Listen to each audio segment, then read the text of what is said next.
Hello everyone, welcome to our group's presentation.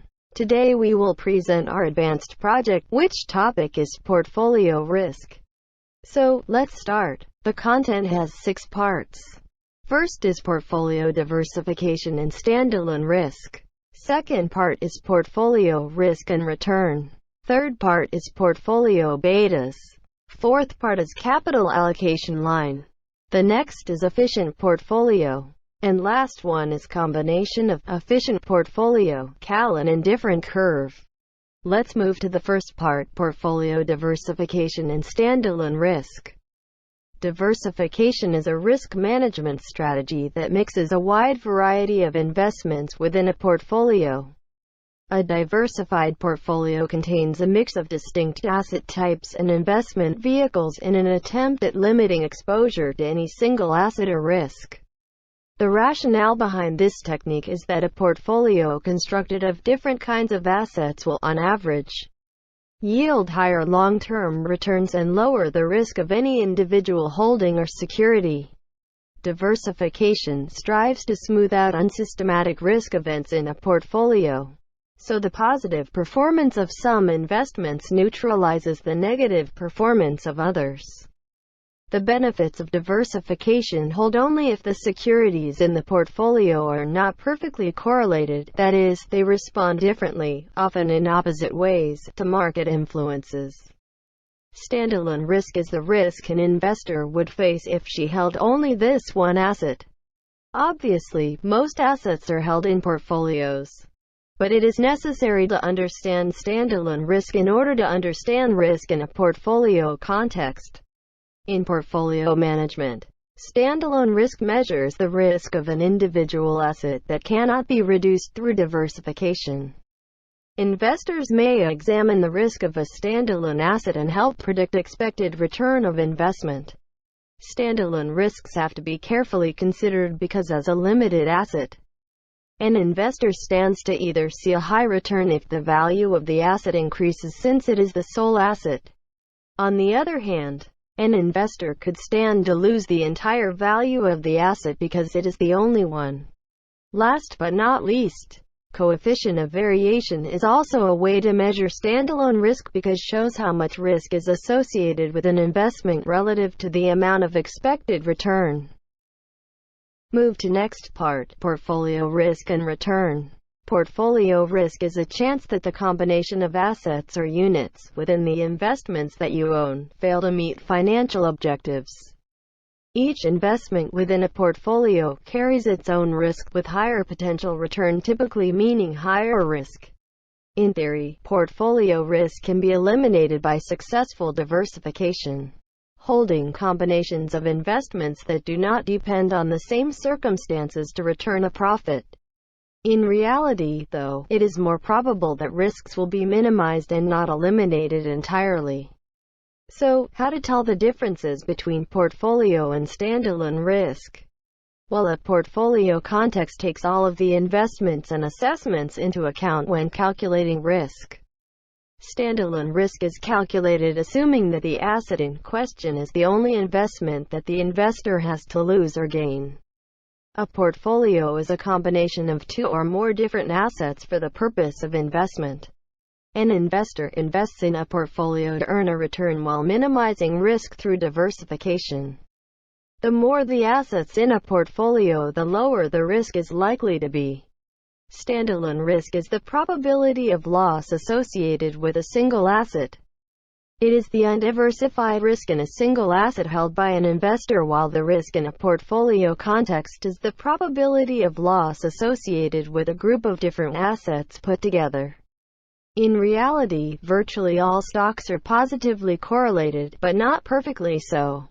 Some studies have estimated that, on average, the correlation coefficient for the monthly returns on 2 randomly selected stocks is in the range of 0.28 to 0.35.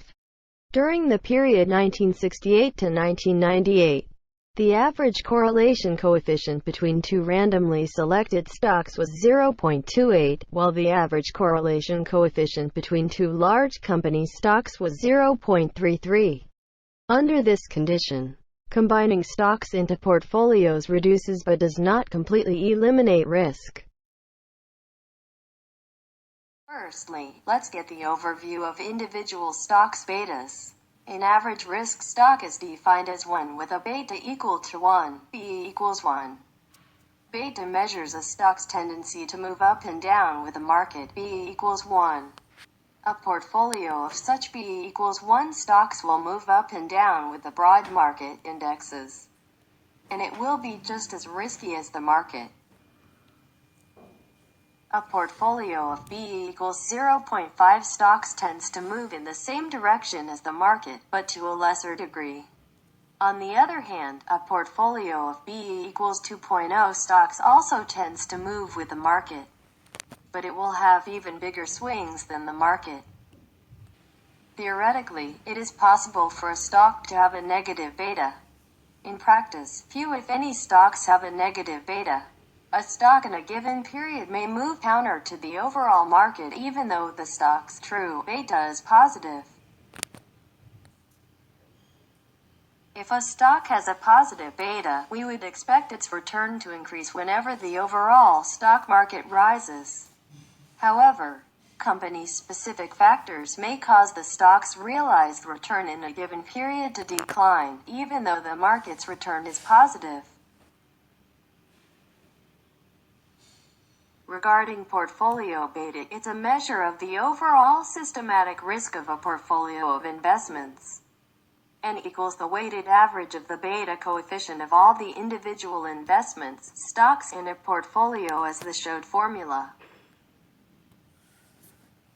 In the formula, BP is the beta of the portfolio, which shows its tendency to move with the market. Y is the fraction of the portfolio invested in stock I. I is the beta coefficient of stock I. Since a stock's beta coefficient determines how the stock affects the risk of a diversified portfolio, beta is the most relevant measure of any stock's risk. Talk about a capital allocation line. This line or its portfolio represents the two combination of assets, the risk-free asset and the risky asset. The risk-free asset is the government bond with extremely low risk, thus its variance and standard deviation is equal to 0, and therefore we have these formulas. After doing some mathematics calculation, we have the standard deviation of portfolio. We rely on the weight and the standard deviation of risky assets, but the standard deviation of risky assets is measured. So we can say that it only depends on the weight, and we plug this formula into the expected return. We will have this formula, and this expected return formula also depends on weight because it also depends on the portfolio standard deviation. So come to the next slide, we will have a graph, and this is the capital allocation line, and how we can drawing this graph. We will varying the value of weight, and if the weight of risk-free assets equal to 0, we will have the variance. We will only have the risky assets in our portfolio, and therefore here is where the weight of assets of risk-free assets equal to 0. And if the weight of risk-free assets less than 0, that means we are functioning over here, and it stands for the borrowing money to invest more in risk-free assets. This is a leverage position, and if the weight of risk-free assets is higher than 0, mean that we buy some government bond, which means we are lending to the government.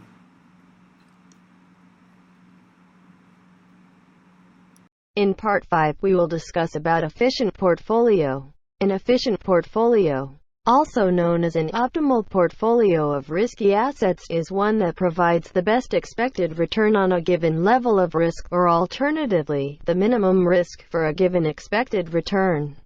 If Given a particular level of risk, the expected returns are not met, or if the risk required to achieve that expected level of return is too high, it is called an inefficient portfolio. As you can see in Figure 22, the curve below the cutting line is considered not to be efficient, since it does not generate the highest return for a specified level of risk. One more thing from this. As you can see here, global minimum variance portfolio, which is a portfolio built by only risky assets. The leftmost point on the minimum variance frontier is the portfolio with the minimum variance among all portfolios of risky assets, and is referred to as the global minimum variance portfolio. An investor cannot hold a portfolio consisting of risky assets that has less risk than that of the global minimum variance portfolio.